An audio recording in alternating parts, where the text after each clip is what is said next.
দেখো এখানে কি বলেছে, একজন ব্যক্তির মাসিক আয় ছিল ৮০,০০০ টাকা এবং তার মাসিক ব্যয় ছিল ৪৫,০০০ টাকা। পরের বছর তার আয় ১৬% এবং তার ব্যয় ৮% বৃদ্ধি পেয়েছে। তার সঞ্চয়ের শতাংশের বৃদ্ধি খুঁজুন। দেখো তার প্রথমে ইনকাম কত ছিল, তার প্রথমে ইনকাম ছিল কত, ইনকাম ছিল বলেছে এখানে ৮০,০০০ টাকা। কত ছিল? ৮০,০০০ টাকা। ইনকাম কত ছিল ভাই? ইনকাম তুমি বলবে ৮০,০০০ টাকা ছিল, ঠিক। এবার দেখো তার মাসিক ব্যয় ছিল মানে এক্সপেন্ডিচার ছিল। মাসিক ব্যয় মানে কি, আমরা এক্সপেন্ডিচার ধরতে পারি, এক্সপেন্ডিচার মানে ব্যয়।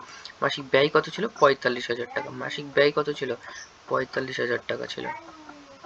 আচ্ছা, মাসিক ইনকাম যদি ৮০,০০০ টাকা হয় আর ব্যয় যদি ৪৫,০০০ টাকা হয়, তাহলে তুমি বলো তো এর সেভিংস কত, এর সেভিংস কত, মানে সঞ্চয় কত, এটার সেভিংস কত হয় বলো তো?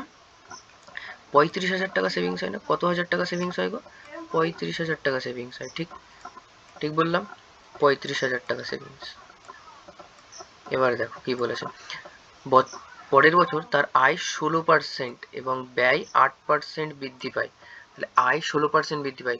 আয় কত ছিল গো? ৮০,০০০ টাকা। ৮০,০০০ ১৬% কত হয়? ৮০,০০০ তুমি যদি ১৬% বার করো কত হবে গো? এখানে বার করো। ৮০,০০০ ১৬% বার করলে কত হয়?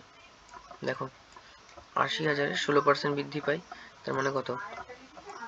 দুটো শূন্য কাটো, দুটো শূন্য কাটো, তাহলে কি পড়ে থাকলো? একটা শূন্য, দুটো শূন্য, ঠিক।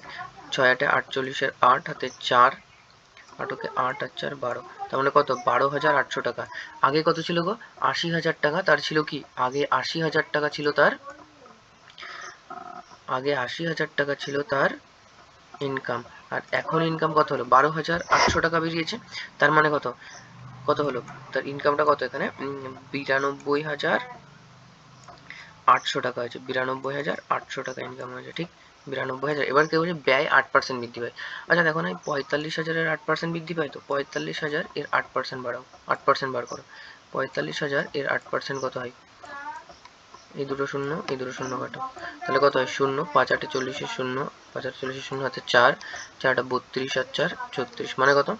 ৩,৬০০ টাকা বৃদ্ধি পেয়েছে। তার মানে কি ৩,৬০০ টাকা বৃদ্ধি পেয়েছে, কারণ আগে ছিল ৩২,০০০ টাকা খরচ, এখন ৩,৬০০ টাকা বৃদ্ধি পেয়েছে। তার মানে কত হয়েছে খরচটা?